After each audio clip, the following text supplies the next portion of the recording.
நிச்சயமாக அற்புதங்களை செய்வார். சரிங்களா? ஜெபம் பண்ணுமா. இந்த காணிக்கைகளை அவருடைய பரிசுத்த பீடத்தில் வச்சுருக்கோம். பேசக்கூடாது. யார் பேசுகிறது பின்னாடி பேசக்கூடாது. அதனால் இந்த பீடத்தில் இருக்கிறதான கவர் காணிக்கையும் உண்டியில் செலுத்தப்பட்ட காணிக்கைகளை ஆண்டவர் ஏற்றுக்கொள்ளத்தக்கதாக அன்பான சகோதரி பவானிக்கு நல்ல சரீர சுகம் கொடுக்கத்தக்கதாக நாம் தேவ சமூகத்தில் ஒப்பு கொடுத்து நான் ஜெபிப்போம். பரிசுத்த பிதாவே, இந்த பீடத்தில் இருக்க கவர் காணிக்கைகளுக்காக நன்றி செலுத்துகிறோம். சந்திரசேகர் செலுத்தின கவர் காணிக்கைக்காக, ஜேம்ஸ் அவர்கள் செலுத்தின கவர் காணிக்கைக்காக, டேனியல் மெல்வின் செலுத்தின கவர் காணிக்கைக்காக, மேரிமால் செலுத்தின கவர் காணிக்கைக்காக, ராஜேஷ் அவர்கள் செலுத்தின பரிசுத்த கவர் காணிக்கைக்காக, சுரேஷ் அவர்கள் செலுத்தின கவர் காணிக்கைக்காக, பிரகாஷ் அவர்கள் செலுத்தின கவர் காணிக்கைக்காக, பிரபு அவர்கள் செலுத்தின கவர் காணிக்கைக்காக, கோட்டிவாத்தார் ஆப்ரஹாம் செலுத்தின கவர் காணிக்கைக்காக, ஆண்டவரே சுபா அவர்கள் செலுத்தின கவர் காணிக்கைக்காக, அதை தொடர்ந்து ஆண்டவரே சுதா அவர்கள் செலுத்தின கவர் காணிக்கைக்காக, ரூத்தம்மா செலுத்தின கவர் காணிக்கையில் எல்லாம் நம்முடைய சமூகத்தில் நாங்கள் வைக்கிறோம். ஆண்டவராக இயேசு அந்த காணிக்கையை நீர் ஆசீர்வதிங்க. இதை தொட்டு இதை பரிசுத்தப்படுத்தி இதை ஊழியத்தில் பயன்படுத்த நீங்கள் கிருபை தாங்க. நம்முடைய பிள்ளைகள் பலவிதமான உழைப்பிலிருந்து அவருடைய தியாகத்திலிருந்து இந்த காணிக்கையில கொண்டு வந்து இந்த பீடத்தில் வச்சுருக்காங்க.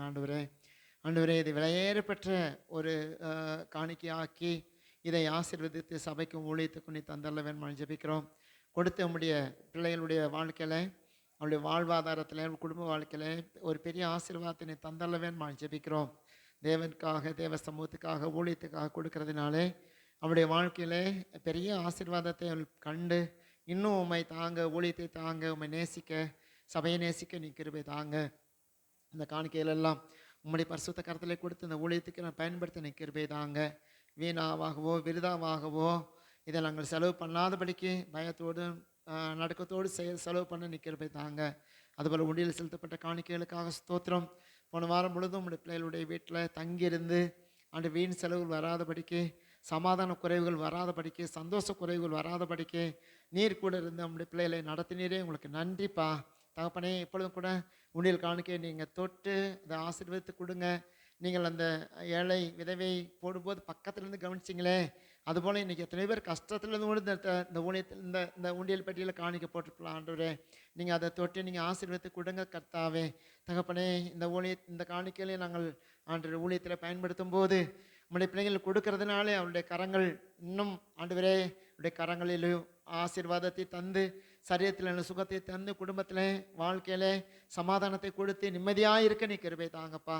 ஆண்டவரே, அப்படியாக உண்டியல் காணிக்கையும் ஆண்டவரே இந்த கவர் காணிக்கையும் உம்முடைய கரத்தில் கொடுத்து நான் ஊழியத்தில் பயன்படுத்தி கொள்ள எனக்கு கிருபை தாங்க. இதனுடைய ஆசீர்வாதங்களை உடைய பிள்ளைகள் இந்த வாரத்தில் அவருடைய வியாபாரம், தொழில், குடும்பம், ஆண்டவரே பிரயாணம் இப்படியாக பெற்றுக்கொண்டு உடைய நாமத்தை மகிமைப்படுத்த கிருபை தாங்க. உம்முடைய கரத்திலிருந்து நான் பெற்றுக்கொள்கிறேன். உடைய நாமத்துக்கு மாத்திரம் மகிமை உண்டாவதாக. இயேசு கிறிஸ்துவின் நாமத்தில் வேண்டிக் கொள்கிறோம் நல்ல பிதாவே. ஆமென் ஆமென். நான் உங்களுக்கு அறிவிப்பு சொல்லிட்டேன் இல்லையா? அதனால் நேரடியாக நான் தேவனுடைய வசனத்துக்கு போயிடுவோம். மணி 9:35. 10:15 உங்களை நான் முடிச்சிடும். உங்களுக்கு தெரியும் இல்லையா, நான் நேரத்தை அதிகமாக எடுக்க மாட்டேன்னு. நான் எடுத்தால் கூட அந்த ஒருத்தர் இருக்கான் பாருங்க, சுரேஷ், திட்டிகிட்டே இருப்பான். ஏன்னா அவங்க அக்கா வந்து காலையிலே வந்து என்கிட்ட பெர்மிஷன் கேட்டாங்க. என் தம்பியை நான் கூப்பிட்டு போயிட்டா அப்படின்னாங்க. எதுக்குன்னு கேட்டேன். இல்லையா, இன்றைக்கி எங்கள் ஊர் பக்கம் வர்றாங்க, இன்றைக்கி கை நினைக்க வர்றாங்க அப்படின்னா அவங்க அக்கா என்கிட்ட சொன்னாங்க. சரி, நீ போய் சமையல் பண்ணு, உன் தம்பி இங்கே இருக்கட்டும், அவன் ஒன்றும் சோறாக்க போகிறது இல்லைல்ல, அவன் இருக்கட்டும், நான் ஒரு 11 மணிக்கெலாம் முடிச்சு அனுப்பிச்சிட்றேன்னு சொல்லி அவனை உட்கார வச்சுருக்கேன். இங்கே தான் உட்காந்துருக்கான் அவன். மனசனா இங்கே இருக்குன்றீங்களா? கண்டிப்பாக அவனுக்கு இருக்காது. ஐயோ, நான் ஒரு நிமிஷம் எடுத்தால் கூட எனக்கு திட்டுவான், மனசுக்குள்ளே திட்டுவான், வெளியே திட்டாடுவான், மனசுக்குள்ளே திட்டிகிட்டு இருப்பான், பாடுறா விடமாட்டான் அப்படின்னு. அதனால் அவனை நான் சோதிக்கலாம் விரும்பலை. சரிங்களா? ஏன்னா கை நினைக்கு வர்றவங்க 2 மணி, நம்ம ஊரை பொறுத்து 2 மணினா 6 மணி தான் வருவாங்க, எனக்கு தெரியும். சரிங்களா? உடனே வந்துட மாட்டாங்க. ஏங்க, நாங்கள் தான் மணி கல்யாணத்தில் பார்த்தோமே, அவங்க கை நினைக்க போனால் அங்கே எத்தனை மணிக்கு போகிறோம் சொல்லிட்டான், வந்துடுங்க 2 மணிக்கெலாம் வந்துடுங்கயான்னு. நான் 2 மணிக்கு 3 மணிக்கு போனேன். கடைசியில் எத்தனை மணிக்கு? 8 மணிக்கு தான் சோறு போட்டாங்க இல்லையா? இவன் ஒரு பக்கம் போய் உட்காந்துக்கிறான், இவன் தாய் மாமன். இவன் ஒரு பக்கம் இவனை கூப்பேன், எங்கள் அண்ணன் வரட்டுன்றான். பெரிய பிரச்சனைங்கிறதெல்லாம் இந்த மாதிரி தான். மற்றபடி நல்லபடியாக அதை முடிச்சு விட்டாங்க. அதனால் 2 மணின்னு சொல்கிறாங்க, ஆனால் 2 மணிக்குன்னா வரமாட்டாங்க. சொல்கிறவங்க அப்படி தான் செய்வாங்க. அது ஞாயிற்றுக்கிழமையாக நாளைக்கு தமிழ் வருஷ பிறப்பு வர வாகனங்களில் கூட்டம் நெரிசல்னு இருக்கும், நிறையா இருக்கும். அதனால் வருவாங்க, நிச்சயமாக வருவாங்க. அதனால் அவனுடைய திருமணத்துக்காக கூட நீ ஜெபம் பண்ணிக்கோங்க. சுரேஷுடைய திருமணம் நல்லபடியாக நடக்கணும். சரிங்களா? தம்பி மைக்கேலுடைய திருமணமும் சூப்பராக நடக்கணும். நம்ம மத்தியில் மைக்கேல் வந்திருக்காப்புல. சின்ன பையன்லேருந்து இந்த சபையிலே வளர்ந்த பிள்ளைங்கள். சரிங்களா? அதனால் அவங்கன்னா இங்கே இருக்கிறதுல எனக்கு ரொம்ப சந்தோஷம். ரவி வந்திருக்காங்க, ரொம்ப நாளைக்கு பல வருடங்கள் கழித்து ரவி வந்திருக்காரு. சரியா? அவங்களும் நம்ம சபைக்கு ரொம்ப ஒரு முன்னாடி ஆட்டோ எடுத்துகிட்டு குடும்பமாக வருவார். அவங்க தங்கச்சி குடும்பத்தையும் இவரையும் கூட்டு வருவார். சரி, இன்றைக்கி வேலையினுடைய நிமித்தம், வருமானத்து நிமித்தம் அவங்க சென்னையில் இருக்காங்க. சரிங்களா? அதனால் நம்மளை மறக்கலை, அதனால தான் வந்திருக்கார். சரிங்களா? அவருக்காக ஜெபம் பண்ணிக்கோங்க. கர்த்தர் எப்படியாக நம்முடைய காரியங்களை அவர் ஆசீர்வாதமாக நடத்த வேண்டும். நான் என்ன தியானத்துக்காக எடுத்துக்கொண்டேன் என்று சொன்னால், சகரியாவில் தான் இது இன்றைக்கி குருத்தொலைஞாரி எல்லா சபையிலையும் இன்றைக்கி ஓலையை பற்றி தான் பேசிகிட்டு இருப்பாங்க. சரிங்களா? நான் ஓலையை பற்றி பேசலை. சரிங்களா? வசனத்தை பற்றி பேச போகிறேன். சரிங்களா? அதனால் தேவனுடைய வசனமாகிய சகரியாக்கு எழுதின தரிசன புஸ்தகத்தில் நீங்கள் 9ஆம் அதிகாரத்தில் தான் அந்த பகுதி எழுதப்பட்டிருக்கிறது. சரிங்களா? 9ஆம் அதிகாரம் 9ஆம் வசனம், சீயோன் குமாரத்தியே மிகவும் கலிகூறு, எருசலேம் குமாரத்தியே கெம்பீரி, இதோ உன் ராஜா உன்னிடத்தில் வருகிறார், அவர் நீதியுள்ளவரும் இரட்சிக்கிறவரும் தாழ்மையுள்ளவரும் கழுதையின் மேலும் கழுதை குட்டி ஆகிய மரியின் மேலும் ஏறி இருக்கிறவருமாய் இருக்கிறார் என்று இங்கே சொல்லியிருக்கிறார். இந்த வார்த்தைகளை எல்லா சபைகளிலையும் இன்னைக்கு சொல்லுவாங்க. சரிங்களா? ஒருவேளை பெந்தகோஸ்து சபையில் இருக்காது, இந்த உபதேசங்கள் இருக்காது. பாரம்பரிய சபைகள் சிஎஸ்ஐ, ஆர்சி, அட்வென்ட்டு, அப்புறம் பேப்டிஸ்ட்டு, சரிங்களா, இசிஐ, இப்படி அந்த மாதிரி பாரம்பரிய சபைகளில் இந்த உபதேசங்கள் கண்டிப்பாக பிரசங்கிப்பார்கள். அதில் மாற்றம் கிடையாது. சரிங்களா? அது நிகழ்ந்ததை காட்டுகிறார்கள், நடந்ததை அவர்கள் சொல்லுகிறார்கள். ஆனால் நடப்பதற்கு 550 ஆண்டுகளுக்கு முன்பதாகவே தீர்க்கதரிசி சொல்லிட்டார். இதுதான் நம்மளுக்கு கிடைச்ச ஒரு பெரிய பாக்கியமாக நான் எண்ணிக்கொள்ள வேண்டும். இஸ்ரவேல் ஜனங்கள் எருசலேமில் 70 ஆண்டுகள் சிறையிருப்புக்கு போனாங்க. சிறையிருப்பு போயிட்டு வந்துட்டு இல்லைங்களா, இப்போ வர்றாங்க, சிறையிருப்பு போயிட்டு வர்றாங்க, ஆலயம் கிடையாது. ரொம்ப வேதனையான ஒரு அனுபவம் பாருங்கள். இவங்க சரியில்லைங்கிறதுக்காகத்தான் ஆண்டவர் என்ன பண்ணார், பாபிலோனியர் கையில் ஒப்பு கொடுத்தார். இவங்க சரியில்லை, இஸ்ரவேல் ஜனங்கள் சரியில்லைங்கிறதுக்காகத்தான் பாபிலோன்லேருந்து ஒருத்தனை கூப்பிட்டு வந்து இவங்களை அடிமைப்படுத்தி சிறையாக்கி கொண்டு போகிறாங்க. சரிங்களா? போய் 70 ஆண்டுகள் அங்கே அடிமையாக இருந்துட்டு வர்றாங்க. எங்கே வர்றாங்க? தன்னுடைய பூர்வீக ஊருக்கு வர்றாங்களோ, இல்லைன்னா அங்கே செத்தாங்க. இங்கே இருக்கிறவங்க ஒருவேளை வளர்ந்து வருகிற காலத்தில் அவங்களுக்கு ஆலயம் கிடையாது, ஆராதனை கிடையாது. ஆசாரியர்கள் இருக்காங்க, ஊழியம் பண்ணுறக்கு ஆசாரியர்கள் இருக்காங்க, ஆனால் ஆலயம் கிடையாது, ஊழியம் கிடையாது. சரி, இப்போ அங்கேருந்து ஒரு சிலர் வர்றாங்க பாருங்க, சிறையிருப்பை முடிச்சுட்டு இங்கே வர்றாங்க, எருசலேமுக்கு வர்றாங்க. எருசலேமுக்கு வந்த உடனே இவங்க என்ன பண்ணுறாங்க தெரியுமா? இப்போ இந்த காலகட்டத்தில் ஊழியம் செஞ்சவங்க 3 பேர் ஊழியம் செய்கிறாங்க. இந்த காலகட்டத்தில் இதே ஒரே காலத்தில் ஊழியம் செஞ்சவங்க ஆகாய், சகரியா, மல்கியா, இந்த 3 பேரும் ஒரே வருடங்களில் ஊழியம் பண்ணுறாங்க. இப்போ ஒன்று வச்சுக்கோங்களேன், இப்போ நான் இருக்கேன், இங்கே ஜான் இருக்காரு இல்லையா, அப்புறம் நாங்கள் 2 பேரும் ஒரே பகுதியில் ஊழியம். அதே மாதிரி அவங்க ஒரே காலகட்டத்தில் ஊழியம் பண்ணவங்க ஆகாய், சகரியா, மல்கியா, இவங்க 3 பேரும் ஒரே கட்டத்தில் தான் ஊழியம் பண்ணுறாங்க. கிமு 500 வருடங்களுக்கு முன்பதாக இந்த காரியம் நடக்குது. சரி, ஒரு பக்கம் சிறையிருப்பு போனவங்க திரும்பி வர்றாங்க, தன்னுடைய பூர்வீக தேசத்தை தேடி பார்க்க வர்றாங்க. ஒரு சிலர் அந்த ஊர்ல இருந்து அழிவை பார்த்தவர்கள், தேவன் அழிவுக்கு ஒப்பு கொடுமா, அழிவை பார்த்தவர்கள் இப்போ வளர்ந்து குழந்தையா இருக்கவங்க வளர்ந்து 70 வருடம் ஆச்சு, ஒரு முதிர்ச்சியாக இருக்கலாம், ஒரு வாலிபமாக இருக்கலாம். பூர்வீக மக்கள் சொல்லியிருக்கலாம், எப்பா நம்ம தேசத்துக்கு பாபிலோன்லேருந்து ஒரு ராஜா வந்தான், எல்லாத்தையும் அடித்து ஒழித்து நம்முடைய தேவாலயத்தெல்லாம் கொளுத்தி இப்போ என்ன பண்ணுறான், எல்லாத்தையும் கூட்டு போயிட்டான் அப்படின்னு சொல்லியிருக்கலாம். ஆகவே அது அறிந்த மக்கள் ஒரு வளர்ந்துட்டு இருக்காங்க. அவங்களுக்கு ஆலயம் இல்லை, ஆராதிக்கிறதுக்கு ஆலயம் இல்லை, சபை இல்லை, ஊழியம் இல்லை. ஆனால் அங்கேருந்து வர்றாங்க பாருங்க ஒரு கோஷ்டி, பாபிலோன்லேருந்து வர்றான் பாருங்க, 70 வருஷத்துக்கு இங்கே வர்றான் பாருங்க. அவன் என்ன மைண்டில் வர்றான்னு கேட்டிங்கன்னா, பாபிலோனில் இருக்க விக்கிரக வழிபாடெல்லாம் பார்க்குறான், அங்கே என்னென்ன பண்ணுறாங்க, என்னென்ன அசுத்தமான காரியம் பண்ணுறாங்க அப்படின்னு அவன் வர்றான். அவன் என்ன பண்ணுறான், இங்கே அடிபட்டு தான் போனீங்களே, நல்லாதான் சரி வந்தால் திருந்துவானா, திருந்தலைங்க. இங்கே அடிபட்டு உதப்பட்டு ஆண்டவர் என்ன பண்ணார்? துரத்துறாரு, பாபிலோனுக்கு ஓடுன்னு.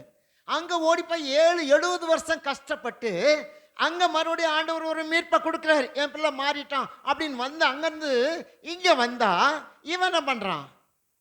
அங்கேருந்து வந்து பண்ணியை வெட்டி பலியிடுறான், அருவருப்பான காரியங்களை செய்கிறான். ஆண்டவர் ரொம்ப வேதனை. அடப்பாவீங்களா, உங்களை நான் இவ்வளோ தூரம் கொண்டு வந்து மறுபடியும் நீ நல்லா இருப்பீங்க, நீங்கள் சபைக்கு உண்மையாக இருப்பீங்க, ஊழியத்துக்கு உண்மையாக இருப்பீங்க, நீங்கள் இந்த ஊழியத்தில் உங்களை வச்சு அடுத்த சபையை கட்ட ஆண்டு பல பிளான் திட்டங்களை வச்சுருக்காரு. ஆனால் இவங்க என்ன பண்ணுறாங்க? அருவருப்பாக பாபிலோனில் பார்த்த எல்லா அருவருப்பையும் கொண்டு வந்து அவைகளில் அவங்க பூஜை, வழிபாடு அப்படின்னு அவங்க ஒரு இஷ்டத்துக்கு அவங்களுடைய வழிபாடு ஸ்தலத்தை கொண்டு வர்றாங்க. ஆனால் ரொம்ப கோபம் வந்துருச்சு. என்னடா இந்த ஜனங்க இவ்வளோ அடிச்சும் இவ்வளோ திருந்தாமல் இருக்காங்களேன்னு சொல்லி ரொம்ப ஒரு சைலன்ஸாக அமைதியாகிறார். 400 வருஷம் அமைதியாகிறார். வேண்டாம், இந்த மக்களை பேசியும் பிரயோஜனம் இல்லை. சில பசங்களுக்கு சொன்னால் கேட்க, இப்போ சேகர் பசங்களை எடுத்துங்களேன், அடித்தாலும் கேட்க மாட்டாங்க, சொன்னாலும் கேட்க மாட்டாங்க, பட்னியாக பட கூட பேச மாட்டாங்க, கேட்க மாட்டாங்க. நான் இப்படித்தான், செல் இல்லைன்னா என்னால் இருக்க முடியாது. அதே போல் ஒரு இஸ்ரவேல் ஜனங்கள் அப்படி தான் வணங்கா கழுத்துள்ளவர்களாக இருந்தாங்க. நீ எப்படி போட்டாலும் என்ன சொன்னாலும் இப்படி தான் இருப்போம் நாங்கள், எங்களனா நீ மாற்றனா முடியாது. ஆண்டவருக்கு எதிராக செயல்பட்டவர்கள், சபைக்கு எதிராக செயல்பட்டவர்கள், ஊழியங்களுக்கு எதிராக செயல்பட்டவர்கள். ஆண்டவர் வந்து அமைதியாயிட்டார். மல்கியாவுக்கு பிற்பாடு 400 வருடம் அமைதியாக தான் இருக்கார். இவங்கள்ட்ட பேசி பிரயோஜனம் இல்லையே, சொல்லி பிரயோஜனம் இல்லையே, எதுக்குமே உதவாதவங்களா இருக்காங்க, அமைதியாக. அதுக்கு பிற்பாடு தான் தம்முடைய ஒரே பேரான குமாரனாகிய இயேசுவை இந்த பூமிக்கு அனுப்பினார். சார், அது ஒரு பக்கத்தில் இருக்கட்டும். நான் என்ன சொல்ல வரேன்னு கவனிங்க. சகரியா இயேசு கிறிஸ்து வருவதற்கு முன்பதாக 500 ஆண்டுகளுக்கு முன்பதாக செய்த ஊழியர்கள், சகரியாவாக இருக்கட்டும், ஆகாயா இருக்கட்டும், மல்கியாவாக இருக்கட்டும், இவங்க சொன்ன வார்த்தையை கொஞ்சம் கவனிங்க. இவங்க சொன்ன வார்த்தையை கொஞ்சம் நல்லா கவனிக்கணும், சரிங்களா? அதில் என்ன சொல்கிறார் பாருங்க. சகரியா 9:9 சீயோன் குமாரத்தியே மிகவும் களிகூறு சொல்றாருங்க. நீ ஏன் சோர்ந்து போய் உட்கார்ந்துட்டு இருக்க? சிறையிருப்புக்கு போயிட்டு வந்துட்டீங்க, சிறையிருப்பில் மீந்தவங்க, தப்புனவங்க இப்போ பயந்துட்டு இருக்காங்க. இன்னும் ஒரு ராஜா வருவானோ, இன்னும் ஒரு ராஜா எதிர்பார்த்துட்டு இருக்கான். எகிப்தின் ராஜா எப்போ உள்ள வரலான்னு அவனும் காத்திருக்கான், எப்போ போகலாம். ஆனால் வந்தாங்க. இயேசு கிறிஸ்துடைய மரணத்துக்கு பிற்பாடு, இயேசு கிறிஸ்துடைய உயிர்த்தெழுதுக்கு பிற்பாடு, இயேசு கிறிஸ்து பரமேறி பிற்பாடு எல்லாம் எகிப்தியர்கள் வந்தாங்க. அழிச்சிட்டாங்க எல்லாத்தையும். எருசலேமையே அழிச்சாங்க, 13 முறை அழிச்சாங்க. ஒன்றுமில்லாமல் அவள் தீக்கிரையாக்கி போட்டார்கள். திருந்தாதவர்கள், செவி கொடுக்காதவர்கள். அதான் ஏசு அடிக்கடி சொல்லுவார், காது உள்ளவனும் அவன் கேட்க கடவன் சொல்லுவார். ஆனால் இவன் கேட்கவே மாட்டாங்க. இரண்டாவாதம் பண்ணுகிறவர்கள் இவர்கள். யார் அப்படி இருந்தாங்க? ஆசாரியர்கள் அப்படித்தான் இருக்கான், லேவியனும் அப்படித்தான் இருக்கான், பிரதான ஆசாரியும் அப்படித்தான் இருக்கான், நியாயப்பிரமாணின்னு சொல்றான் அவனும் அப்படித்தான் இருக்கான், பரிசேரும் அப்படித்தான் இருக்காங்க, சதுசேரி யாருமே மாறல. இயேசுக்கு விரோதமாக எல்லாம் கை தூக்குறான். சரி, இந்த காலகட்டத்தில் இங்கே சகரியா இயேசு கிறிஸ்துனுடைய அந்த கழுதை பயணத்தை கொடுத்து இங்கே சொல்கிறார். நான் அதைத்தான் உங்களுக்கு சொல்ல போகிறேன், வேறு ஒன்றும் கிடையாது. 9ஆம் வசனம், சகரியா 9:9 சீயோன் குமாரத்தியே மிகவும் களிகூறு. ஏன்னா அந்த காலகட்டங்கள் வந்து ரொம்ப பயத்தின் காரியத்திலே வாழ்ந்துட்டுருக்காங்க. எருசலேம் குமாரத்தியாக தேவன் பார்த்து கொண்டிருக்கிறார் அவருடைய பிள்ளைகளை. உங்களை என்னை அப்படி தான் வச்சிருக்கிறார். இன்றைக்கும் எருசலேம் குமாரத்தியாக எருசலேம் குமாரத்தி, சீயோன் குமாரத்தியாக எருசலேம் குமாரத்தி. எவ்வளோ ஒரு அழகான ஒரு பேர் வச்சிருக்காரு. நமக்கு வீட்டில் பேர் வச்சிருக்காங்களே, கஞ்சாமி, முன்சாமி, பேராது. ஆனால் ஆண்டவர் வச்சிருக்காரு எருசலேம் குமாரத்திய, சீயோன் குமாரத்திய. எல்லாம் அழகான பேர் வச்சிருக்கார்.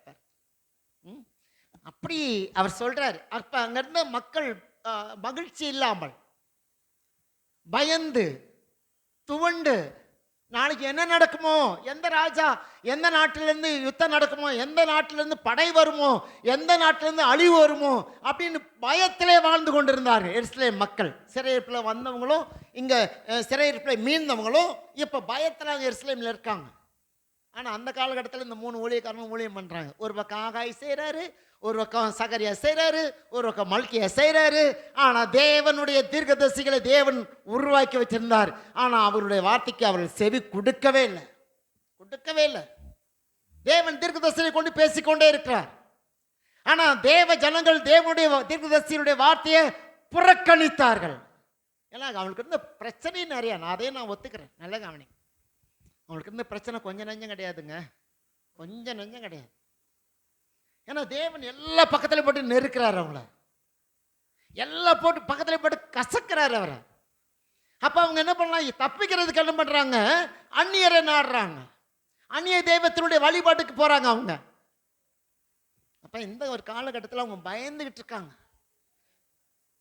ஏன்னா ஏசாயா சொல்லிட்டாரு, உங்களுக்காக ஒரு ரட்சகர் வருவார், உங்களுக்காக ஒரு மீட்பர் வருவார், அவர் உங்களுக்காக பலியாவார்.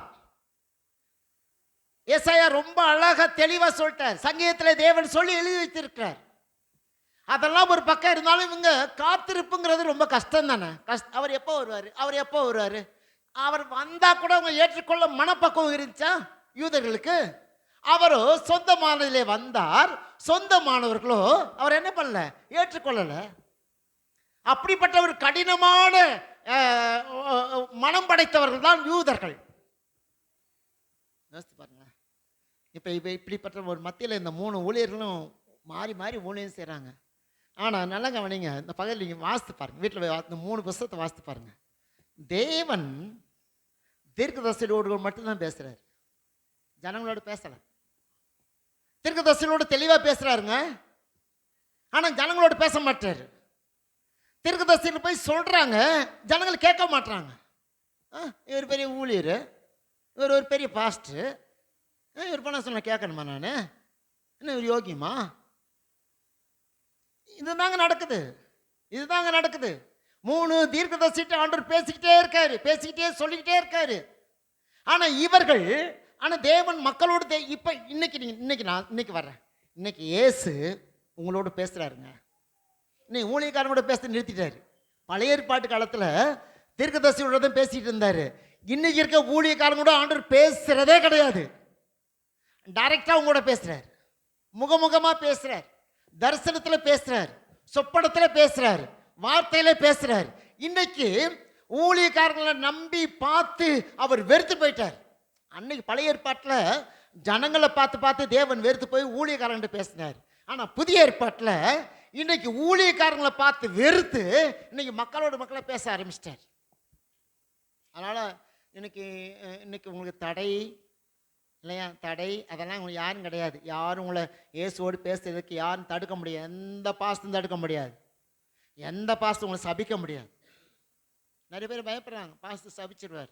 ஒன்றும் எந்த பாஸ்து சபிச்சாலும் ஒன்று சாபம் வராது, ஒன்றும் வராது. ஆகவே இந்த ஒரு காலகட்டத்தில் அவர் சொல்லுகிறார், 9 சீயோன் குமாரத்தை மிகவும் கலிகூறு, எஸ்லேம் குமாரத்தை கம்பீரி, ஏன் சோர்ந்து போயிருக்க, வா வெளியே, தைரியம் பாரு. கம்பீரினா தைரியம் மாறு. நீ ஏன் சோர்ந்து போய் பயந்து போய் ஒடுங்கி போய் நீ அவன் வந்துடுவான் இவன் வந்துடுவான் அப்படி நீ கலங்கி போய் நிற்கிறியே, வா கலிகூறு கம்பீரி. அதான் சொல்றாரு, நீ அந்த ராஜா வருவான் இந்த ராஜா வருவான்னு சொல்லி தானே பயந்துட்டு இருக்க. இப்ப சொல்றாரு, இதோ உன் ராஜா, ஓ ராஜா உன்கிட்ட வர்றாரா, ஓ ராஜா, உன்னை மீட்பதற்குரிய ராஜா, ரட்சிக்கிறதுக்கு ஏற்ற ராஜா, உன்னை உன்னை உன்னை வல்லமையில நிரப்புறதுக்கு ஏற்ற ராஜா, ஓ ராஜா உன்கிட்ட வர்றாரு. நீ என்ன பண்ணிருக்க, பெரிய ராஜா வச்சுட்டு இன்னைக்கு சொல்லி பயந்துன்னு நடுங்கின்னு முணங்கின்னு முக்கின்னு உன்கிட்ட வர்ற ராஜா சாதாரணவரா? அவர் வானத்தையும் பூமி சர்வத்தையும் படைத்த சர்வ வல்லமையுள்ள தேவன். உன் ராஜா உன்கிட்ட வர்றாரு. ஆனா நீ நினைக்கிற அந்த நாட்டு ராஜா வருவான், இந்த நாட்டு ராஜா பெலிஸ்து ராஜா வந்துருவான். எப்படித்தானே யோசிக்கிறீங்க? அவன் வந்துடுவான், அதனால என்ன அடிச்சிருவான், என்ன ஒழிச்சிருவான், என்னை கொண்டு போயிடுவான், என்னை கூறு போட்டுருவான். இல்லை, ஓ ராஜா, ஓ ராஜா, உனக்குன்னு ஒரு ராஜா இருக்காருங்க. ஓ ராஜா உன்னை தேடித்தான் வருவாருங்க. உன்னை விட்டு எங்கே போயிடுவாரு? நம்ம தான் சிலத்தை அவர் விட்டு ஓடிடுறோம். ராஜா சிலர் புதிய ஏற்பாட்டில் அப்படி தானே பார்க்குறோம். அவரை பார்த்த உடனே பயப்படுற ஆட்கள், அவரை பார்த்து ஒளியிற ஆட்கள். சகை அப்படித்தானே இருந்தான். அவரை பார்த்து பயப்படுறதுக்கு பயந்து பயந்து பயந்து ஒரு நாள் வந்தது, அவரை பார்க்கணும், அவரே ஆசைப்பட்டான். இப்போ இங்க சொல்றாரு, இதோ 9ஆம் வசனம், இதோ உன் ராஜா உன்னிடத்தில் வருகிறார். உன் ராஜா உன்கிட்ட வர்றாரு. நீ பயந்துட்டு கலங்கிக்கிட்டு புலம்பிக்கிட்டு அழுதுகிட்டு மூக்க செஞ்சிட்டு இருக்கிறியா? இல்லை, உன் ராஜா உன்னிடத்தில் வருகிறார். உன்னை மீட்கிற ராஜா, உன்னை பலப்படுத்துகிற ராஜா, உன்னை தைரியப்படுத்துகிற ராஜா. அவர் பயந்து ஓடுற ராஜா கிடையாதுங்க. அவர் சர்வ வல்லமையுள்ள தேவன். உன் ராஜா உன்னிடத்தில் வருகிறார். அவர் நீதி உள்ளவர். 3 அடையாளங்களை தர்றார். அவர் யார்? நீதி உள்ளவர். அநீதிக்கு ஒத்து போக மாட்டார். நீங்க அநீதி பண்ணிட்டு அவர்கிட்ட நீதி உள்ள ஒரு நியாயாதிபதியை கொண்டு அநீதிக்கு ஒத்து போக மாட்டார். அவர் நீதி உள்ளவர், ரட்சிக்கிறவர், தாழ்மை உள்ளவர். இவ்வளோ பெரிய ராஜா எதில் வராராம்? கழுதையின் மேலும் கழுதை குட்டியாகிய மரியின் மேலும் ஏறி வருகிறவராய் இருக்கிறார் அப்படின்னு இவர் 500 ஆண்டுகளுக்கு முன்பதாக 500 ஆண்டுகளுக்கு பிந்தி நடக்க போகிற ஒரு காரியத்தை இங்கு சகரியா அவர் தெளிவாக எழுதி வைத்திருக்கிறார். 500 ஆண்டுகள் பிற்பாடு தான் தேவகுமாரனா இயேசு வரப்போகிறார். அதற்கு முன்பதாகவே தெளிவாகவே சகரியா இயேசுவை குறித்து நேர்த்தியாக சொல்லிட்டார். வருவார், உன்னிடத்துல வருவார், வேற எங்கேயும் போக மாட்டார், உன்கிட்ட வருவார். உன்னுடைய ராஜா அவர், உலக ராஜா கிடையாது. உலகத்தை ஆள்ற ராஜா உன்கிட்ட. இன்னைக்கு பாருங்க, ஒரு உலக ராஜா வர்றான். இப்போ அமெரிக்க அதிபதி இந்தியாவுக்குள்ள வந்த உடனே இங்கே இருக்கவங்களாம் கிடுக்கிட்டு நடுக்கிறாங்க. ஆனால் ஓ ராஜா உன்கிட்ட வரும்போது உனக்கு பயம் வராதுங்க, தைரியம் வருங்க. என் ராஜா, ஓ யூத ராஜ சிங்கம், இந்த பூமியில் இருக்க பிசாசை ஜெயித்தவர், மரணத்தை ஜெயித்தவர். அவன் பயந்தாங்கோழி ராஜாவா? 5 வருஷம் இருந்துட்டு அக்கடான் ஓடி போற ராஜாவா? சதா காலங்களிலும் ஆளுகை செய்கிற ராஜாதி ராஜா அவர். சும்மா சாதாரண ராஜாவா? அல்ல மட்டும் வந்திருக்க ராஜா. இவன் 5 வருஷம் உட்காந்துருப்பான், அப்புறம் வயசாச்சு போன்னுவான். அப்படி இல்லைன்னா சாவு வந்து ஆட்டோமேட்டிக்கா. ஆனால் சாவே இல்லாத ராஜா ஏசு ராஜா தாங்க. அந்த ராஜா ஓன்ட்ட வர்றாருங்க, ஓன்ட்ட வர்றாரு. நீங்க இப்படி இருக்கீங்க, நீங்க எப்படி இருக்கீங்க? சிறையிருப்பை பார்த்துட்டு பயந்துட்டீங்களா? அவங்கள பார்த்து இவங்கள பார்த்து சிறையிருப்பை பார்த்து பயப்படுறீங்களா? இல்லை குடும்ப சூழ்நிலையை பார்த்து நீங்க ஒதுங்குறீங்களா? இல்லை ஊழியங்கிற பெரிய பாரத்தை பார்த்து நீங்க தயங்குறீங்களா? எல்லாவற்றையும் தேவன் பார்த்து கொண்டுதான் இருக்கிறார். உனக்கு உள்ளதை கொடுப்பதற்கு அவர் நீதி உள்ளவராய் இருக்கிறார். உன் ராஜாவை பக்கத்தில் வச்சுட்டு இன்னொரு ராஜாவை நீ எதிர்பார்க்காத.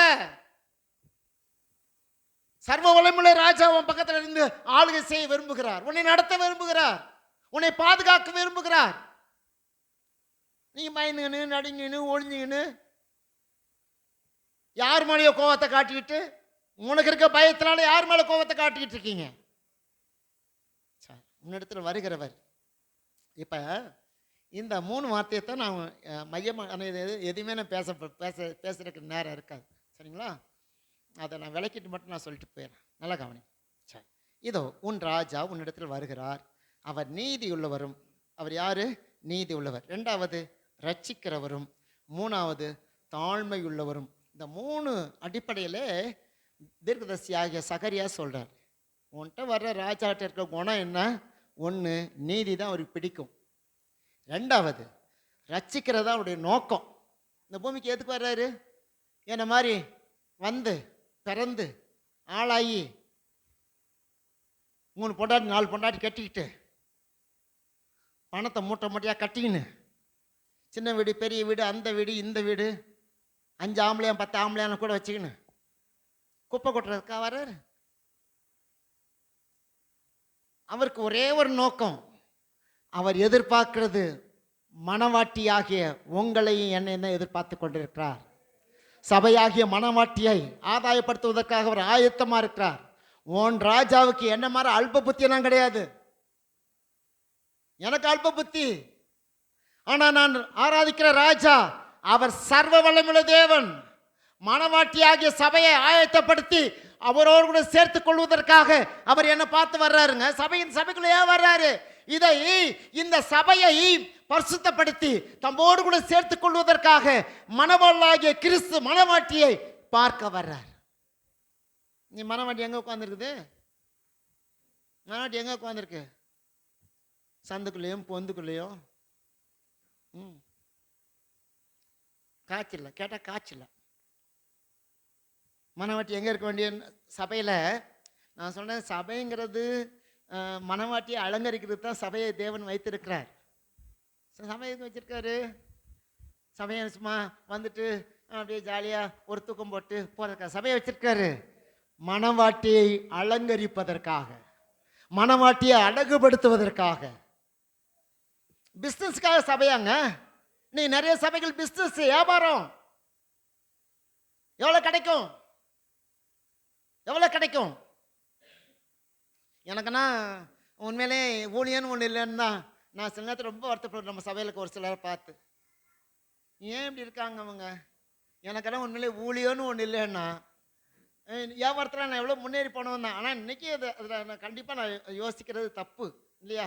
நான் செய்ய மாட்டேன். நான் ஏன் சொல்ல கேட்டீங்கன்னா, என்னை தேடி வந்திருக்க என்னை அழைத்த ராஜா வந்தும் சாதாரணவரோ அல்லவே அல்ல அவரு.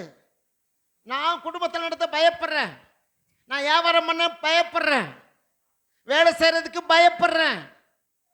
ஆனா என் ராஜா என் கூட என்னை தேடி வந்திருக்கிற ராஜா அவர் நீதி உள்ளவர், ரட்சிக்கிறவர், தாழ்மை உள்ளவராக இருக்கிறார். அவர் என் கூட இருக்கும்போது நான் எங்க போய் பயந்துன்னு ஒளிஞ்சுன்னு நடுங்கின்னு அப்படியே மூக்க சிந்தி போட்டு நடக்கணும்? சார் நான் சொல்றேன் சரிங்களா? இப்போ உன்னிடத்துல வருகிறவர் நீதி உள்ளவர். நீதி உள்ளவர் தான் நான் ஒரு சில வசனம் வச்சிருக்கேன் சரிங்களா? நீங்கள் இந்த ரட்சிக்கிறவர் உங்களுக்கு தெரியும். ரட்சிக்கிறவர்னா இம்மானுவேல் என்பதற்கு தேவன் ஜனங்களை பாவிகளை ரட்சிக்கிறவர்னு பைபிள் போடு. ரட்சிக்கிறவர் வந்துட்டு உங்களுக்கு அதுக்கு விளக்கம் வேண்டாம். இதெல்லாம் விளக்கம் தேவையில்லை உங்களுக்கு. தாழ்மையுள்ளவருக்கு விளக்கம் ஒரே ஒரு வசனத்தை உங்களுக்கு காட்டுறேன் சரிங்களா? இது நீதி உள்ளவர் நான் கடைசியில் சொல்கிறேன். சரி, தாழ்மை உள்ளவருக்கு பவுல் அதை தெளிவாக சொல்கிறார். பிலிப்பியர் 2வது அதிகாரம் நான் வச்சுட்டு அதை நீதி உள்ள பார்த்துட்டு நம்ம கடைசியாக ஒரு வசனம் புதிய ஏற்பாட்டில் மத்தேயில இருக்குது, அதை சொல்லிவிட்டு நான் முடிச்சிடறேன் சரிங்க? பிலிப்பியர் 2வது அதிகாரத்தில் அவர் சொல்லியிருக்கார் பாருங்க. அவர் எப்படிப்பட்ட தாழ்மையுள்ளவர் என்பதை குறித்து பவுல் சொல்லுகிறார். 2:5 வாசிக்கிறேன். கிறிஸ்து இயேசுவிலிருந்த சிந்தையே உங்களில் இருக்க கடவுது. அவர் தேவனுடைய ரூபமாய் இருந்தும் தேவனுக்கு சமமாய் இருப்பதை கொள்ளையாடின பொருளாக எண்ணாமல் தம்மை தாமே வெறுமையாக்கி அடிமையின் ரூபம் எடுத்து மனுஷ சாயலானார். 8வது வசனம் ரொம்ப கவனம். அவர் மனுஷ ரூபமாய் காணப்பட்டு சிலுவையின் மரணம் பரியந்தம், அதாவது சிலுவையின் மரணம் பரியந்தம் கீழ்ப்படிந்த தம்மை தாமே தாழ்த்தினார் சரிங்களா? அதனால் தேவன் எல்லாவற்றுக்கும் மேலாக அவரை உயர்த்தி தாழ்த்தினார். தம்மை வெறுமையாக்கி மேன்மையானவர். இங்கு அப்படியே தாழ்த்தக்கூடிய விதத்திலே அவர் இருக்கிறார். இயேசு அவர் தன்னை தாழ்த்தக்கூடியவராய், தாழ்மை உள்ளவர், தாழ்த்தக்கூடியவர். எப்படி தாழ்த்தினாரா? தம்மை தாமே வெறுமையாக்கி அடிமையின் ரூபம் எடுத்து மனுஷர் சாயலாக்கினார். 8வது வசனம். அவர் மனுஷ ரூபமாய் காணப்பட்டு மரண பரியந்தம், அதாவது சிலுவையின் மரண பரியந்தம் கீழ்ப்படிந்தார். தம்மை தாமே தாழ்த்தினார். தன்னை தாழ்த்தி கொள்ளுகிற தேவன். இன்னைக்கு நமக்கு அந்த குணம்லாம் இன்னைக்கு இல்லை. உன்கிட்ட இருக்கிற ராஜா தாழ்மை உள்ளவராக இருக்கிறார், ஆனால் நீங்க பெருமை உள்ளவரா? ஒன்றும் இல்லை. ஒரு சம்பவத்தை நான் சொல்றேனே. முருகேசன் இல்லைல்ல, முருகேசன் 2 வாரத்துக்கு முன்னே ஒரு சின்ன காரியம் அதில் நான் சொல்கிறேன். இப்போ இது நம்ம சமையல் இருக்கக்கூடாது. ஒரு அற்புதம் நடந்துச்சுன்னா இது என்னால் தான் நடந்துச்சு அப்படின்னு சொல்லவே சொல்ல, என் ஜம்மன் தான் அப்படின்னு சொல்லவே சொல்லாதீங்க, வேண்டாம். அது அவங்களுடைய சொந்த விஷயம். இப்போ சிவரஜினி குழந்தை பிறந்துச்சுன்னா அவங்க மாமியார் வெள்ளிக்கிழமை சாப்பாடு போட சொன்னாங்க, போட்டாங்க இல்லைங்களா. 200 கையில் கொடுத்தோன்னா கொடுத்தாங்க. ஏதோ ஒரு யாரோ ஜெபம் பண்ணாங்க, நம்மளும் ஜெபம் பண்ணோம், கர்த்தர் பிள்ளையை கொடுத்தார் சரிங்களா. அவங்களுடைய தேவைகள் சந்திக்கப்பட்டாயிற்று. இதில் நம்ம பங்கு போடக்கூடாது. நான் தான் ஜெபம் பண்ணேன், நான் தான் உபவாசம் பண்ணேன், இந்த கதையை நான் இங்கே வச்சுக்கூடாது. யாரோ ஒருத்தருடைய ஜெபத்தை கேட்டு கர்த்தர் அற்புதங்களை பண்ணினார். அதனால் பவி அதுக்கு ஒரு ஆண்டு குழந்தை கொடுத்தார். இதுக்கு ஒருத்தர் உரிமை கொண்டாடுறாரு என்கிட்ட வந்து, ஏன் அந்த வீட்டுக்கு போனேன், நான் அந்த பொண்ணு ஜெபம் பண்ணேன், அதனால் நான் போனேன். எப்படி அப்போ உரிமை கொண்டாடுறா, நான் ஜெபம் பண்ணேன். அந்த மாதிரி உரிமையான யாரும் எடுத்துக்கூடாது. ஏங்க, நீங்கள் ஆராதிக்கிற தேவன் எல்லாவற்றையும் செய்ய வல்லமையுள்ள தேவனாக இருக்கிறார். என்னுடைய காரியங்கள் வந்து உங்களுக்கான ஜெபம் பண்ணுறது தான் என்னுடைய நோக்கம். அது நீங்கள் உங்களுக்கு நான் ஜெபம் பண்ணுறது உங்களுக்கு தெரியணும்னு அவசியமே கிடையாது. நான் ஜெபம் பண்ணி தான் உங்களுக்கு நடக்கிறதுங்க அவசியம் கிடையாது. அப்படின்னா நீங்கள் யாரும் நான் ஜெபம் பண்ணி தான் நினைஞ்சேன் அப்படிலாம் சொல்லாதீங்க, வேண்டாம். அவர் கொடுக்கலன்னா நீங்கள் என்ன பண்ணுவீங்க?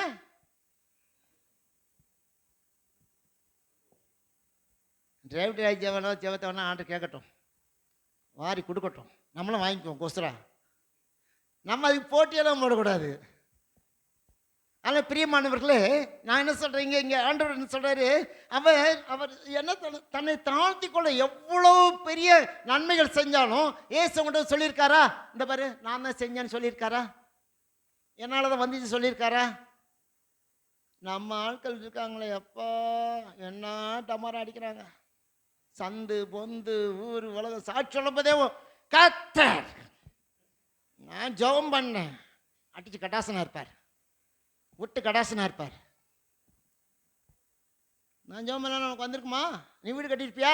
நீங்கள் நம்ம ஆட்கள், நான் கால் வச்சு ஜெபம் பண்ணேன், வீடு கட்டியா? பின்னால் எவ்வளோ குழி வெட்டியிருக்கான்னு தெரியாது, வீடு கட்ட மட்டும் தான் சொல்லுவாங்க. ஆனால் எவ்வளோ பெரிய பள்ள நோண்டி தள்ள போகிறேன்னு தெரியாது, அது சொல்ல மாட்டாங்க. எவ்வளோ பெரிய குழி வெட்டியிருக்க, எவ்வளோ ஆழம் வெட்டியிருக்க, எப்படி தள்ள போகிற அப்படின்னு சொல்லவே மாட்டாங்க. ஆனால் அதை மட்டும் பெருமையாக சொல்லுவாங்க. மனுஷன் மூலியமாக வர்ற புகழ்ச்சியை கொஞ்சம் கூட நீங்கள் அதை ஏற்றுக்கொள்ளாதீங்க, ஏற்றுக்கொள்ள வேண்டாம். மனுஷன் மூலியமாக வர்ற புகழ்ச்சி வேண்டாங்க. இங்கு ஆண்டவர் நீதி உள்ளவர். அவர் இங்க பவுல் சொல்றாரு, அவர் யார்? அவர் மரண பரியந்தம் தன்னை தாழ்த்திட்டு இருந்தார். மரண பரியந்தம் தாழ்த்தினாராங்க. நீங்க தாழ்த்துறீங்களா? ஒரு வண்டி வாங்கினா போதும், கண்ட கசுமாலத்தெல்லாம் ஏற்றிக்கிறானுங்க.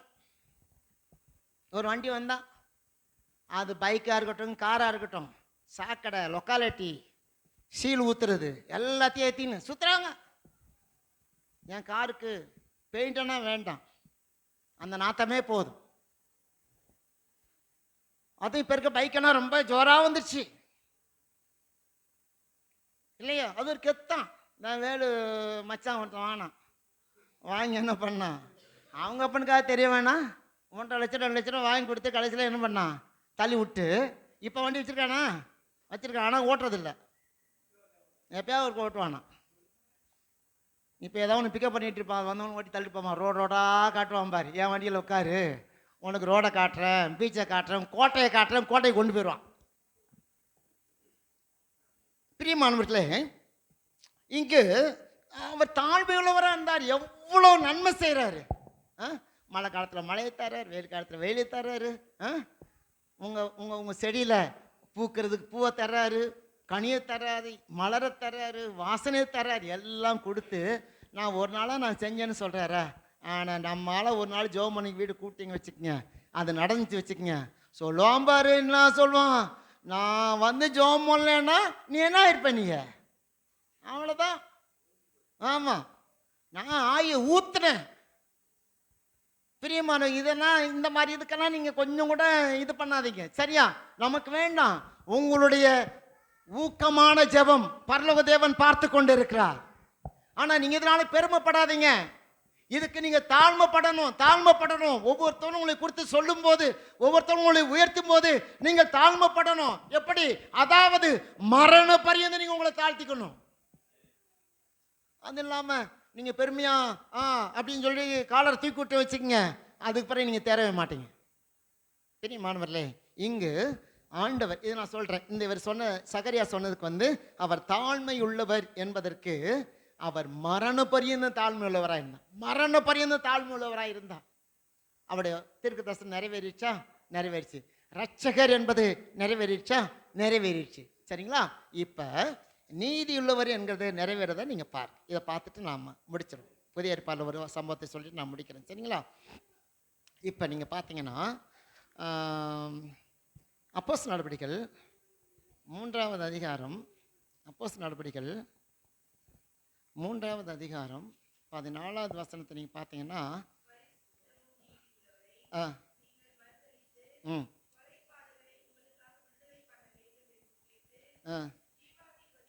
சொல்ல போதும். யார் சொன்னது? இது பேதுரு சொல்கிறார். சரியா? அவரை குறித்து பேதுரு என்ன சொல்கிறார்? இயேசுவை குறித்து என்ன சொல்லுகிறார்? நீங்கள் அந்த பகுதியில் வாசித்து பாருங்க. 3:14 அவர் சொல்லுகிறார், என்ன நடந்துச்சங்க? பரிசுத்தமும் நீதியுள்ளவரை நீங்கள் மறுதலித்தீங்க. யார்? நீங்க குத்தின இயேசு யாரு? நீங்க காயப்படுத்தின இயேசு யாரு?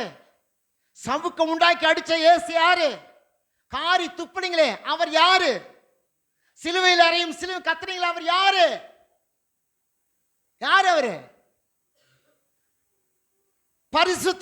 பரிசுத்தமும் நீதி உள்ளவரை நீங்கள் மறுதலிச்சீங்க. அவர் யார்? பரிசுத்தமும் நீதி உள்ள தேவன், ஒரு குறை இல்லாதவர், ஒரு அழுக்கு இல்லாதவர். அவர் என்ன பண்ணீங்க? நீங்க பரிசுத்தம் நீதி உள்ளவரை நீங்கள் மறுதலிச்சீங்க. அவர் யாரோ? இவர் பிலாத்துக்கு முன்பதாக வேணாம், அவர் சொல்றார் இவர் நீதி உள்ளவர். அவர் சொல்றாரு, பிலாத்து சொல்றாரு இவர் ஒரு நீதிமான் பார்க்கிறேன். அவர் நீதிமானோ? அவர் யாரோ? நீ சிலுவையில் அடிக்கலையா? ரோமர்களும் யூதர்களும் ஒருமனப்பட்டு சொன்ன பரிசேரும் சதுசேரும் சொன்னது, நியாயசாஸ்திரம் சொன்னது என்ன? அவர் சொல்லுகிறார், பிலாத்து இவர் நீதிமானாய் நான் பார்க்கிறேன், நீதிபரர். ஆனா இவருடைய கண்களுக்கு யாரு? அநீதிக்காரரை பார்த்து சிலுவையில் அறையும் இவரை. நீங்க அப்படித்தான் நினைக்க. நீதிபரர் என ஒரு நீதிமான உடனே அழுக்காக்கிறீங்க, ஒரு அழுக்கானவனை ஒரு நீதிமான மாத்திடுறீங்க, உங்களுடைய வசதிக்கு ஏற்றபடி செஞ்சுறீங்க. பிலாத்தால் பண்ணா நீதிமான் தெரியுதல்ல, விடுவிக்க வேண்டியதில்ல. அழுக்காக்கிட்டானே, சேர பூசிட்டானே. நீங்க எத்தனை பேர் பூசிருக்கீங்க? ஒரு நீதிமான எவ்வளவு அசுத்தமா பார்த்தீங்க, எவ்வளவு அசுத்தமா பேசுறீங்க. ஏன் உங்க மனசாட்சி சொல்லலையா? பிலாத்து அப்படிதான் மிஸ் பண்றான்னா பொண்டாட்டி வந்து சொல்றாங்க, ஐயா அவர் நீதிமான்யா, அவர் நீதிமான். நைட்டு நான் தூக்கத்தில் ரொம்ப கஷ்டப்பட்டேன், அவர் ஒன்றும் செய்யாத. பெரிய மாணவர்களே, அந்த வசனத்தை நீங்கள் பேதுரு சொல்கிறார் பாருங்க, 14 வசனம் 3:14. பரிசுத்தம் நீதி உள்ளவரை நீங்கள் மறுதலித்து கொலை பாதகனை உங்களுக்காக விடுதலை பண்ண வேண்டும் என்று கேட்டு. பாருங்களேன், நீதியை அழுக்காக்குறான், அழுக்க நீதி ஆக்குறாங்க. பரபாசியாவர், பரபாசியார் அவன் கொலைகாதன், கொலை பாதகன், ஒரு கைதி, தூக்குக்காக வைக்கப்பட்டிருக்க ஒரு கைதி. கொலைக்காரனை போய் விடுதலை ஆக்குறீங்க. ஆனா நீதிமான சிலுவையில் அறையறீங்க. நீங்க அப்படித்தானே நீங்க பண்ணிட்டு இருக்க. நீங்கள் பண்றோம், நல்லவனை கெட்டவனா பேசுறீங்க, உண்மையில அசுத்தமா ஆக்குறீங்க. ஆனா ஒரு அசுத்தமானவனை நீங்க நல்லவனா நீங்க பார்த்து, அரசியல்வாதிகளை பாருங்க, கொஞ்சம் நல்லவங்க இருக்காங்களா? நல்லவங்க இருக்காங்களா? நீங்க ஓட்டு போட்ட அரசியல்வாதி நல்லவங்களா? சீமா நல்லவனா? என்ன அண்ணாமலை தான் நல்லவரா? யார் அரசியல்வாதின்னு ஒருத்தங்க கூட நல்லவன் கிடையாது, ஒருத்தங்க கூட நல்லவன் கிடையாது. நீங்க நல்லவங்க, நான் உங்களை கூட சொல்லணும், நீங்க நல்லவங்க. இயேசுவின் ரத்தத்தினாலே மீட்கப்பட்ட நீங்கள் நல்லவங்க. நீங்க என்ன பண்றீங்க? மத்தியானம் ஒரு கூல்ட்ரிங்க்ஸ் 200 ml கூல்ட்ரிங்க்ஸ் வாங்கி கொடுத்தா ஒரு அரசியல் போய் வாழ்க வாழ்க வாழ்க 150 ரூபா புடவைக்கு. இது உங்களுக்கு கிடைக்கவே கிடைக்காது பாருங்க, உங்களுக்கு கிடைக்கவே கிடைக்காது இல்லையா? இங்கு தேவனுடைய வசனம் சொல்கிறது, பரிசுத்தமும் நீதியுள்ளவரை நீங்கள் மறுதலித்து. இல்லை வேற போஸ்டிங் வேற அம்மா மாதிரிலாம் வாங்கியிருக்காங்க அந்த வருஷம், தெரியுமா உங்களுக்கு? நம்ம சர்ச்சை ஆட்கள் ஊழியம் கொடு மூஞ்சி மாறையும் போற பார்ப்பாரு ஊழியம். ஆனால் அரசியலில் போஸ்டிங் கொடுத்தா இந்த பாரு வேல் கொடி வேல் வெடினது அது போனோம் பாருங்க, விஜய் கொடி பறக்குது, 12 அடி பறக்குதுங்க. ஆமாம், விஜய்க்கு அவன் கொடி வைத்தா போல பவானி வீட்டில் ஏற்ற வச்சிட்டான். ஆமாம், அவங்க வீட்டில் கொடி வாங்கி கொடுத்து ஏற்ற வச்சிட்டான். சர்ச்சில் ஏற்றாம வந்தோம் சரி.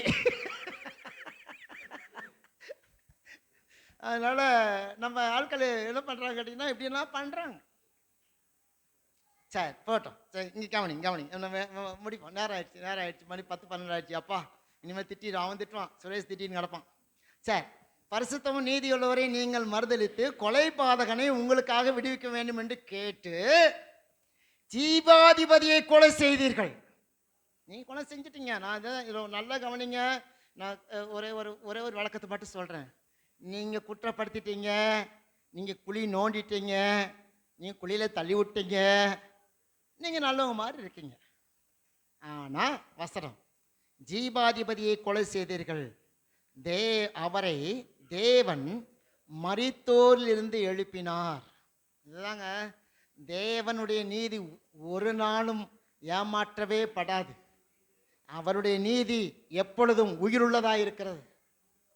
அவங்க நினச்சிட்டாங்க, ஓ கொலைபாதகனை விடுதலை ஆக்கிட்டோம், நீதிமான சிலுவையில் அடைஞ்சு காலி பண்ணியாச்சு, சோழியை முடிச்சாச்சு, நீ எந்திரிக்க மாட்டாங்க நினைக்கிறீங்க.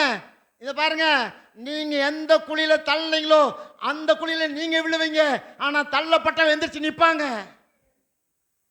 யோசேப்பு அப்படித்தானே பண்ணாங்க. சகோதரர்களா சேர்ந்து கூட பிறந்தவங்களா சேர்ந்து அவனை குழியில தள்ளாங்க.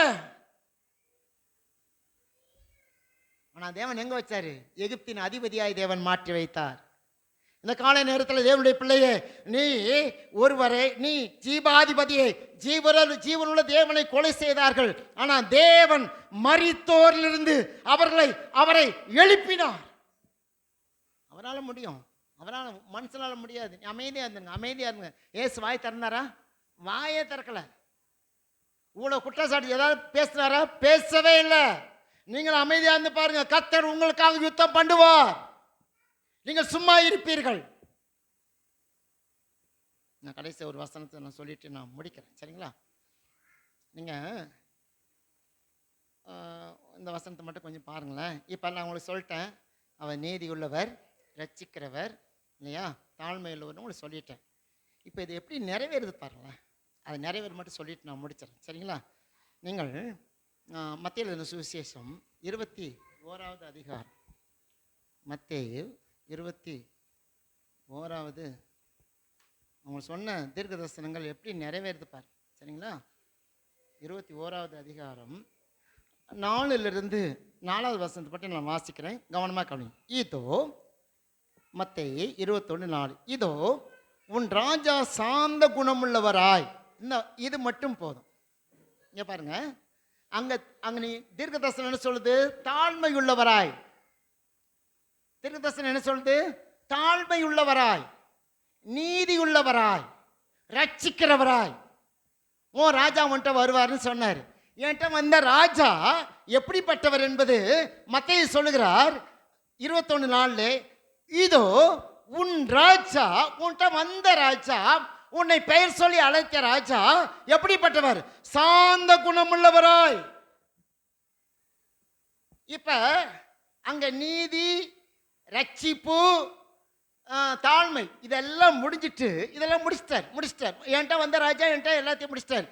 இப்ப அவர் எப்படி இருக்கார் என்று சொன்னார், அவர் சாந்த குணமுள்ளவராய், நீடிய சாந்த குணமுள்ளவராய் இன்றைக்கு நம்மை நடத்தி கொண்டு இருக்கிறார். அவளது கழுதையில் ஏறுறதுனால அவர் அற்பமா என்றீங்களா? அவர் கழுதையில் பவனி போனதுனால அவர் சாதாரண ஒரு மனிதராக நீங்கள் பார்க்குறீங்களா? இல்லை, தேவனுடைய தரிசனம் நிறைவேற்றுவதற்காக, தேவன் கொடுத்த வார்த்தையை நிறைவேற்றுவதற்காக அவர் கழுதையில் ஏறி போனார். எல்லாரும் பார்த்தார்கள், பரவசப்பட்டார்கள், ஓசனா என்று சொன்னார்கள். கீழே துணிமணிகளை விரித்தார்கள், மரக்கிளைகளை வெட்டி பரப்பினார்கள். கையில் குருத்தோலை பிடித்துக்கொண்டு ஓசன்னா ஓசன்னா என்று சொல்லி அவரை ஆர்ப்பரித்தார்கள். பிரியமானவர்களே, இந்த காலை நேரத்தில் உன்னிடத்தில் வந்த தேவன் நீதி உள்ளவராய், ரட்சிக்கிறவராய், தம்மை தாமே கீழ்ப்படிந்து தன்னை தாழ்த்துகிறவராய் வந்தார்.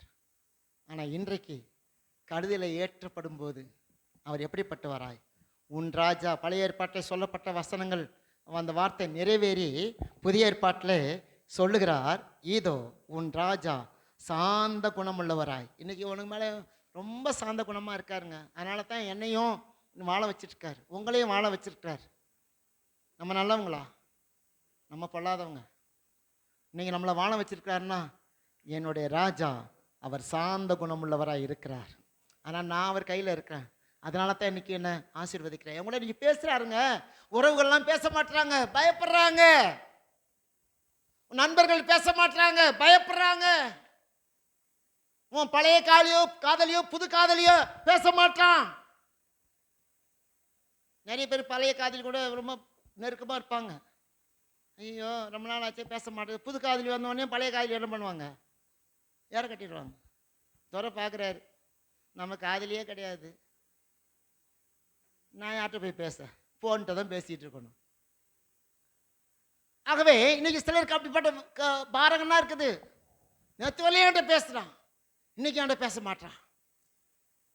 பாப்பாமா இருக்கணும், பழைய காதலன் புது காதலன் நிறைய பேருக்கு இருக்காங்க. அவர்கள் பேசுறாங்க, கோபம். ஆனா நம்முடைய தேவன் எப்படி இருக்கான்? கோபம். அப்ப நமக்கு ஒருத்தன் பேசுறாங்க, கோபம் வந்துருது, பகை வந்துருது, பல்ல கடிக்கிறோம். ஆனா உன்னையும் என்னையும் அழைத்த ராஜா, உன்கிட்ட வந்த ராஜா அவர் சாந்த குணமுள்ளவராக இருக்கிறார். நான் என்னதான் அவரை கிள்ளினாலும், என்னதான் அவரை பார்த்து நான் பரியாசம் பண்ணாலும், என்னதான் அவருக்கு விரோதமாய் நான் செய்தாலும் அவர் என் மேல இன்னும் சாந்த குணமுள்ளவராக இருக்கிறார். ஏன்னு தெரியுமா? நான் பலவீனம் இல்லைன்னு ஒரு தெரியும். அதனால தான் எனக்கு மேலே சார்ந்த குணமாக இருக்கார்.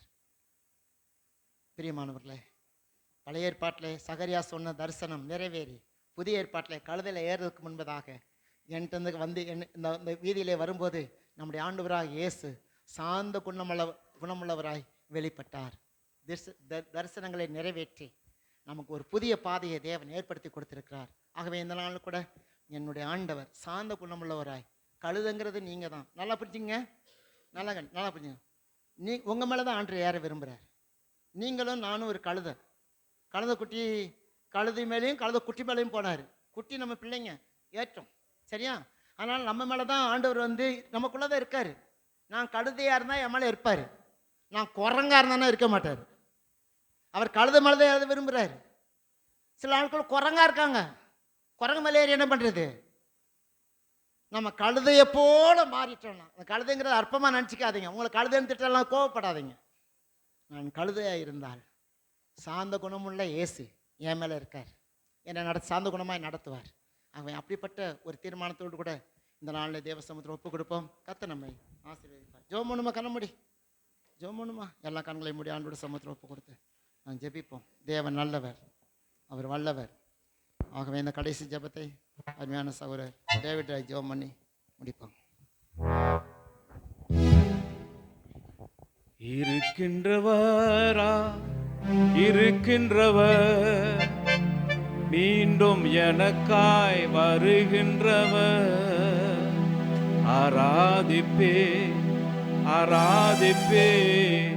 ஆராதிப்பேன் உம்மையே என் தேவனே,